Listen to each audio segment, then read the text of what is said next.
Salamlayıram mərkəzi dəyərli izləyicilərim. Mənim izləyicilərim içərisində həm valideynlər, müəllimlər və həmçinin digər peşə sahibləri var. Və düşündüm ki, bu videonu çəkməklə müəyyən qədər maarifləndirici bir istiqamət verə bilərəm və sizə kömək etmiş olsam, ən xoşbəxt bir insan olaram bəlkə də. Çünki son zamanlarda baş verən məktəblərdə bullyinglər, insidentlər, xoşagəlməz hadisələr mənim də bu cür video çəkməyimə gətirib çıxardı. Və bütün valideynlərə səslənirəm. Övladlarınıza nəzarət eləyin. Nəzarət o demək deyil ki, həmin uşağın əlindən telefonu almaq və yaxud da dərslərini necə oxudun demək, repetitor yanına göndərmək, bunlar deyil. Uşaqlarınızla söhbət eləyin. Onlar asudə vaxtını necə keçirdir, o boş vaxtını nəyə sərf eləyir, ona diqqət yetirin. Sosial şəbəkələrdən istifadə etməsinə mane olmaq yox, nəzarəti gücləndirin. Daha çox marağı nəyədir? Daha çox nə ilə maraqlanır? Daha çox hansı istiqamətdədir? Hansı tipli insanlarla dostluğu, belə deyim, qurmaq istəyir, can atır? Daha çox hansı filmlərə baxır? Hansı oyunları oynayır? Ümumiyyətlə, onun istiqaməti, həyatda məqsədi nədən ibarətdir və siz bunları necə bilə bilərsiniz? Öz övladlarınızla ünsiyyət zamanı. Valideynlər də telefonlara yönəlib, evdəki övladlar da telefonlara yönəlib və bunun da gətirib çıxarır sonu bu cür xoşagəlməz hadisələrə. Və plus da biraz uşaqlarınızda psixoloji olaraq sakitlik yaratmağa çalışın. Telefonlar tamamilə onların psixologiyasını pozub. Kimdənsə geri qalmasın, müasir dövrdən geri qalmasın deyə bütün günü demək olar ki, 24 saata bərabər olar bəlkə də uşaqlar bir yatanda telefonu qoyurlar kənara. Yemək yeyəndə belə yanlarında telefon olur, telefonu uzaqlaşdırın. Müəyyən bir qədər ayırsın vaxtını. Bütün vaxtını deyil. O telefonda daha çox marağı nəyədir? Hansı sosial şəbəkəyədir? Kimi izləyir orada? Kimə daha çox maraqla baxır? Bunlara diqqət yetirin. Telefonu verin, başı qarışsın. Telefonla dərslərini edir. Mənim uşağım yaxşı oxuyur onsuz deyib kənara atmayın. Uşaq təbii mühitdə nəyi öyrənirsə, sosial mühitdə də onu göstərir. Sosial mühitdə qazandıqları da yenə də məsuliyyəti bir valideyn olaraq sizin üzərinizdədir. Müəllimin vəzifəsi nədən ibarətdir? Sağlam psixoloji mühit qurmaq, şagirdləri dərsə cəlb etmək, pozitivlik, aktivlik yaratmaq, onlar arasında münasibəti tənzimləmək və plus da nə etmək? Onlara lazımi bilik, bacarıq, vərdişlərlə təmin etmək, dövlət standartlarına uyğun bilik, bacarıq, vərdişlərə yiyələndirmək, mənimsətmək və bu müəllimin vəzifəsidir. Müəllim düşünmür ki, sizin evladınız dərsdən sonra kimlərlə oturub durur, kimlərlə dostluq edir, kimlərə asudə vaxtını sərf edir, sosial şəbəkədə kimləri izləyir, sosial şəbəkədə nələrlə maraqlanır, bunu müəllim bilmir. Amma gəlib məktəbdə hansısa bir hadisə törətdiyi zaman dərhal kimə yönəlirsiniz? Müəllimə. Və müəllimlər sizin evladlarınızı hansısa bir istiqamətdə tənbih edəndə, sən bunu yanlış dedin, bunu etmə düzgün deyil, sən kənardan yaxşı görünmürsən, heç də yaxşı şagird kimi anlaşılmayacaqsan, başa düşülməyəcəksən dedikdə siz birbaşa yönəlirsiniz, təzyiqi istiqamətləndirirsiz müəllimə. Müəllim mənim evladıma belə bir söz dedi. Müəllim təhqir etməməlidir. Müəllim şagirdi incitməməlidir. Fiziki olaraq ona təsir etməməlidir.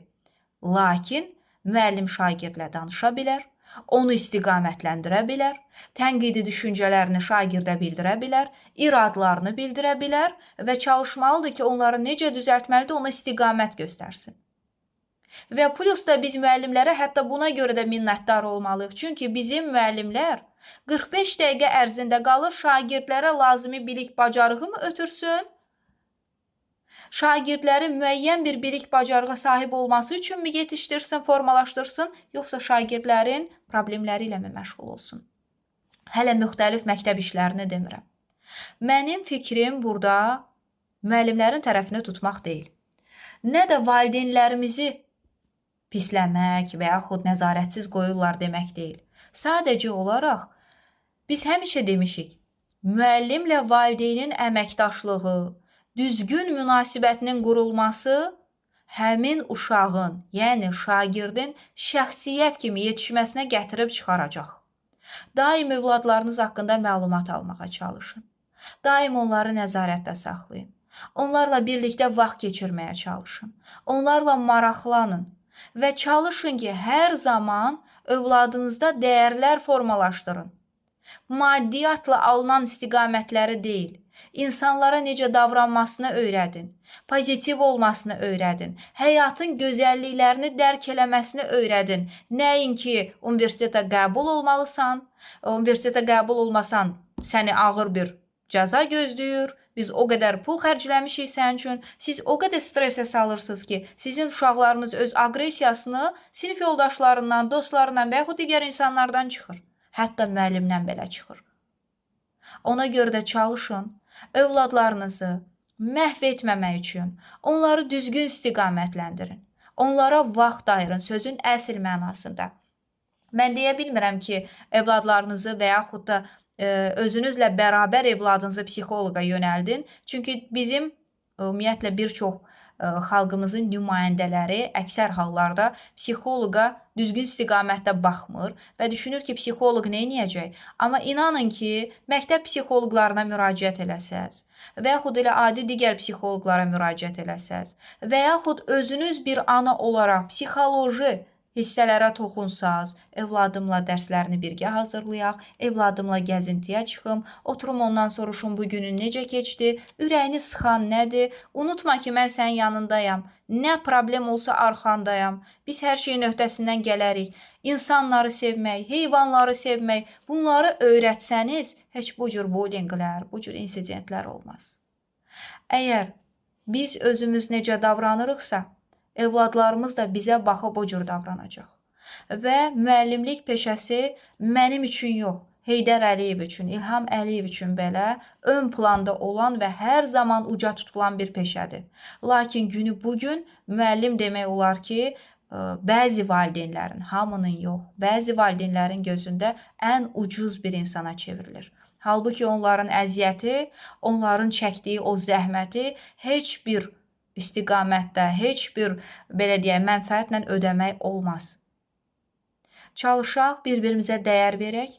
Əgər siz düzgün istiqamətdə müəllimlə valideynin münasibətini düzgün qursaz, şagirdlərimiz, evladlarımız həqiqətən şəxsiyyət kimi yetişəcək. Əks halda bulliyə çevriləcək, bullying yaradacaq, getdikcə ya intiharlara yol açacaq, ya mənfi bir insana çevrilib həbsxanalara düşəcək getdikcə və həmin uşağın taleyini özünüz məhv eləmiş olacaqsınız. Amma siz artıq öz səhvinizi başa düşəndə gec olacaq. O uşağın gəncliyi əldən getmiş olacaq. Hər birinizə uğurlar arzulayıram. Ümid edirəm ki, mənim bu videom heç bir insanı qıcıqlandırmaz, heç kəsdə aqressiya yaratmaz. Çünki biz bir-birimizə mənfilikləri deməsək, bunun üçün bir çıxış yolu göstərməsək, tənqidi düşüncələrimizi deyib kömək etməsək, heç zaman düzgün yola gəlmərik. Hər birinizə Allahdan səbir diləyirəm və çalışın evladları, uşaqları qoruyaq.